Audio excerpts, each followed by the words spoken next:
Hi hello നമസ്കാരം പ്രിയ സുഹൃത്തുക്കളെ. ഞാനിന്ന് നിങ്ങളെ പരിചയപ്പെടുത്താൻ പോകുന്നത് ആയുർജാക്ക് പ്ലാവിൻ്റെ വീഡിയോ ആണ്. ആയുർജാക്ക് പ്ലാവിന് വേറൊരു പേരും കൂടി പറയുന്നുണ്ട്, വിയറ്റ്നാം സൂപ്പർ ലെയർലി എന്നും പറയുന്നുണ്ട്.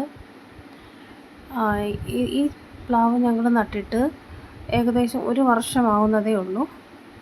ഇതിൽ ഇപ്പോൾ തന്നെ ചക്ക പിടിച്ചു കഴിഞ്ഞു. ആ കുഞ്ഞു തൈയിൽ ആ ചക്ക നിൽക്കുന്ന കാണാൻ എത്ര ഭംഗിയാണ് അല്ലേ.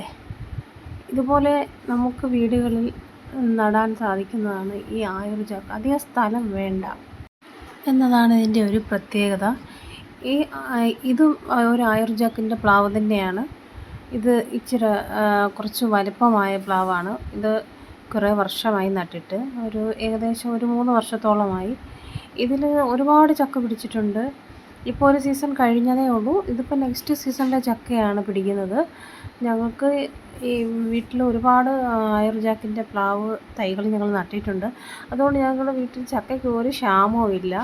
എന്നും ചക്കയാണ്, ഏത് സീസണിലും ചക്കയാണ്. ആയുർജാക്ക് പ്ലാവ് എന്ന് പറഞ്ഞാൽ അതിന് വലിയ കെയറിങ് ആവശ്യമില്ല. എന്നും ചക്ക പിടിക്കും. വളരെ കുഞ്ഞു തണ്ടിൽ പോലും ചക്ക പിടിച്ച് നിൽക്കുന്നത് കണ്ടോ. 3 4 ചക്ക വീതമാണ് പിടിക്കുന്നത്. ഇടിച്ചക്കയായിട്ട് നമുക്ക് ഉപയോഗിക്കാം. പഴുത്ത് കഴിഞ്ഞാൽ നല്ല മധുരവും നല്ല ടേസ്റ്റുമാണ്. ഇത് കണ്ടോ, കുഞ്ഞു തണ്ടിലൊക്കെയാണ് ചക്ക പിടിച്ച് നിൽക്കുന്നത്. ഇതൊക്കെ നമുക്ക് ഇടിച്ചക്കയായിട്ട് എടുത്ത് ഉപയോഗിക്കാം. അല്ലെന്നുണ്ടെങ്കിൽ തണ്ട് ഒടിഞ്ഞു പോകും. ഈ വലിയ കനമില്ലാത്ത കമ്പുകളെല്ലാം ആണ്, അതുകൊണ്ട് ഇത് ഒടിഞ്ഞു പോകാൻ ചാൻസ് ഉണ്ട്. ഇതൊക്കെ നമുക്ക് ഇടിച്ചക്കയായിട്ട് എടുക്കാവുന്നതേ ഉള്ളൂ.